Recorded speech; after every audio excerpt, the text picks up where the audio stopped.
Dear 8th class students, today we are going to start your chapter number 2, that is linear equation in one variable. इसकी definition जो है ये आपका first part है, आज ही start करने जा रहा हूं मैं। तो इसी तरह से यहाँ पर जैसे पार्ट फर्स्ट है, इसी तरह से सेकंड, थर्ड, फोर्थ पार्ट आप ऐसे देखा करोगे। तो डेफिनेशन में क्या है, इसकी definition linear equation one variable होता क्या है। तो हमारे पास क्या है, an equation which is in the form of a x plus b equal to 0 where a b are real constants and a is not equal to 0। एक ऐसी इक्वेशन जो a x plus b equals to 0 के form में होगी। अब ए और B जो है आपके, दे आर कॉन्स्टेंट्स। ये कॉन्स्टेंट आप कोई भी नंबर ले सकते हो। जैसे फर्स्ट लेट अस सपोज मैं ए लेता हूं 7, तो यहां पर याद है एक्स, फिर बी यहां पर मैं 8 ले रहा हूं इक्वल्स टू 0। लेकिन एक कंडीशन ये है कि यहां पर मैं लिख रहा हूं a is not equal to 0। A is not equal to 0 का मतलब बेटे आपका जो ए कॉन्स्टेंट होगा वो आप 0 नहीं ले सकते हो। बी आप जो है वो 0 ले भी सकते हो, बट आपका वेरिएबल वाला कॉन्स्टेंट जो है, जैसे यहां पर जिसके साथ वेरिएबल होगा, वेरिएबल यहां पर एक्स है, तो एक्स वाला जो है वेरिएबल वाला जो कॉन्स्टेंट है वो आप कभी भी 0 नहीं लोगे। अब यहां पर जैसे मैं एग्जांपल दे रहा हूं, 2x plus 7 is equal to 0। यहां पर ये हमारा a है और 7 हमारा b है। ये दोनों कॉन्स्टेंट्स हैं और यहां पर वेरिएबल जो है आपका दैट इज x। जब दूसरी एग्जांपल मैं दे रहा हूं, यहां पर आपके पास है 5x माइनस 9 इक्वल्स टू 0। तो देखो यहां पर a आपका कॉन्स्टेंट जो है वो 5 है और b वाला कॉन्स्टेंट जो है वो माइनस 9 है इक्वल्स टू 0। इसमें एक चीज याद रखनी है आपको कि linear equation in one variable is only one possible solution. एक लीनियर इक्वेशन जिसमें वेरिएबल 1 होगा, उसका सिर्फ आपके पास एक ही पॉसिबल सोल्यूशन होगा। दैट में सिर्फ एक ही आंसर उसका निकलेगा। जैसे यहां पर मैं एक एग्जांपल दे रहा हूं कि कैसे इसका एक आंसर निकलेगा। सबसे पहले हमारे पास है एक 2x plus 7 is equal to 0।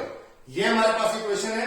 हमने क्या काम करना होता है, सबसे पहले हमें इस 7 को जो है हमेशा कोशिश करनी कि जो भी आपका कॉन्स्टेंट वाली टर्म है उसको आप राइट साइड में रखोगे और वेरिएबल्स वाली जितनी भी टर्म्स है उनको आप लेफ्ट में लाओगे। तो अगर किसी भी टर्म को जब आप लेफ्ट से राइट के लिए ले जा रहे हो या राइट से लेफ्ट के लिए ला रहे हो, तो उस बात को उसको बोलते हैं हम ट्रांसपोज करना।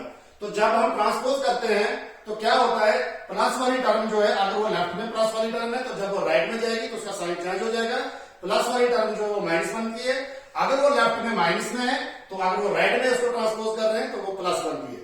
तो यहां पर क्या काम कर रहे हैं हम, सबसे पहले हम 7 को ट्रांसपोज कर रहे हैं। तो यहां पर आएगा 2x इक्वल्स टू 0। ये हमारा प्लस 7 था, अब इसको जब ट्रांसपोज किया तो ये हो गया हमारे पास माइनस 7। अब 2x इज इक्वल टू 0 में से जब हम माइनस 7 को सब्ट्रैक्ट करेंगे तो हमारे पास माइनस 7 आएगा। उसके बाद हम देखो, ये मैंने बोला कि आपको लेफ्ट साइड में सिर्फ वेरिएबल निकालना है। तो वेरिएबल क्या है हमारा x, इसका मतलब इसके साथ जो कांस्टेंट 2 है इसको भी हम राइट साइड में ले लेंगे। लेकिन एक चीज का ध्यान रहे कि जब आपके पास 2x का मतलब होता है, 2x का मतलब है 2 मल्टीप्लाई x। जब भी मल्टीप्लाई में से जब आप कांस्टेंट को ट्रांसपोज करोगे राइट साइड के लिए, तो वो राइट साइड में जाकर वो नंबर जो है डिवाइड हो जाता है। इसका आप ऐसा भी कह सकते हो कि मान लो अगर यहाँ पर 2 के अपॉन 1 है, अगर जिसका डिनोमिनेटर कुछ नहीं होता है उस नंबर का डिनोमिनेटर 1 होता है। जब आप इस 2 अपॉन 1 को राइट साइड में ले रहे हो तो क्या करोगे आप, यहां से x इज इक्वल टू ये 2/1 है, तो यहां पर हो जाएगा आपका 1/2। तो इसका मतलब कहने का ये हुआ कि जब भी आप किसी कांस्टेंट को जो वेरिएबल के साथ मल्टीप्लाई में होगा, जब आप उसको ट्रांसपोज करोगे तो राइट साइड में जाकर वो डिवाइड हो जाएगा। तो इसका मतलब x की वैल्यू जो आ रही है आपकी, ये -7/2 आ रही है। तो देखो यहां पर इसका जो आंसर एक निकलता है। यही मैंने इसमें कहा था कि एक लीनियर इक्वेशन जिसमें वेरिएबल 1 होगा उसका एक ही पॉसिबल सोल्यूशन होगा। अब हम चलते हैं आपकी एक्सरसाइज पर। एक्सरसाइज आपकी 2.1 है। इसका पहला क्वेश्चन है सॉल्व द फॉलोइंग इक्वेशंस। कुछ आपके पास नीचे आंसर्स दिए हुए, सारे क्वेश्चन दिए हुए हैं।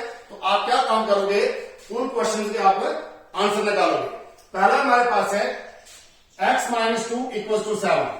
तो ये हमारे पास क्वेश्चन है। अब हम इसको करेंगे बाय ट्रांसपोजिंग डिवाइड। जब हम ट्रांसपोज करेंगे तो यहां से आपने ध्यान रखना है कि ट्रांसपोज हम किसको करेंगे, लेफ्ट साइड में हमारे पास -2 है, इसको हम राइट साइड में ले जाएंगे, क्योंकि मैंने अभी कहा कि कांस्टेंट जो भी होगा उसको आप राइट साइड में लोगे। तो हम यहाँ पर 2 को जो है राइट साइड में लेंगे, तो लेफ्ट साइड में ये -2 है, तो राइट साइड में जाके ये +2 हो जाएगा। तो यहां से आगे हमारे पास x इज इक्वल टू 7 -2 है, उस साइड जाकर हो जाएगा ये +2।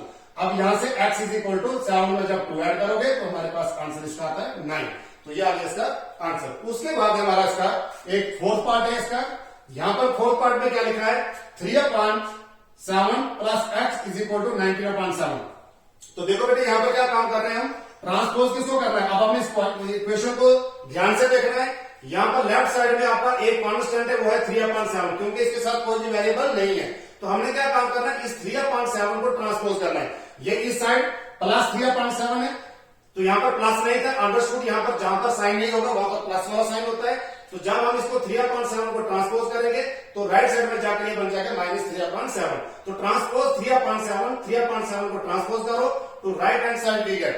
तो यहां से आएगा x इज इक्वल टू 17/7, ये प्लस 3/7 था, तो ट्रांसपोज होकर क्या बनेगा -3/7। अब x इज इक्वल टू 7 और 7, यहां पर एलसीएम आपका 7 आएगा, एलसीएम आगे 7। अब क्या काम करेंगे, जब आपके एलसीएम डिनोमिनेटर 7 होते हैं तो न्यूमिनेटर भी आपके 7 आते हैं। तो दैट मीन्स यहां पर आएगा 17 - 3। तो 17 - 3 आएगा आपका 14/7। तो 7 से जो 14 को डिवाइड करेंगे तो 7 1 ज़र 7 और 7 2 ज़र 14। तो हमारे पास x की वैल्यू जो आ रही है ये क्या आ रही है, 2 आंसर इसका आ रहा है। इसके बाद इसका 6th पार्ट है, 1.6 is equal to y upon 1 plus 1.5। 1.6 is equal to y upon 1.5। तो एक चीज का दूसरा ध्यान रहे कि जब भी दो नंबर्स के बीच में अगर मान लो आपके पास एक नंबर 1/2 है इज इक्वल टू 3/4 है, तो जब भी बीच में आपके पास इक्वल टू का साइन होगा नंबर के बीच में तो इसको क्रॉस मल्टीप्लाई करते हैं। 2 से मल्टीप्लाई 3 को करना है और 4 से मल्टीप्लाई 1 को करना है। 3 2 ज़र 6 इज इक्वल टू 4 1 ज़र 4। तो इसको क्रॉस मल्टीप्लाई की जाती है। तो देखो यहां पर बीच में इक्वल टू है, 1.6 का डिनोमिनेटर कुछ नहीं है तो हम इसको 1 मानते हैं। तो यहां पर करेंगे बाई क्रॉस मल्टीप्लिकेशन दी गई। जब क्रॉस मल्टीप्लाई करेंगे तो y से जब 1 को मल्टीप्लाई हो रही है तो y इंटू 1 आता है y।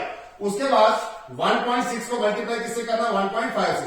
तो y इज इक्वल टू यहां से पॉइंट को आप हटा लो तो यहां पर आएगा 16 डेसिमल का क्या आएगा आपका 1 और 8 टर्म में 1 0, तो यहाँ 16/10 मल्टीप्लाई यहाँ पर 1.5 है। 1.5 को जब आप इसको पॉइंट हटाओगे तो पॉइंट का आ गया 1 और आगे 1 0।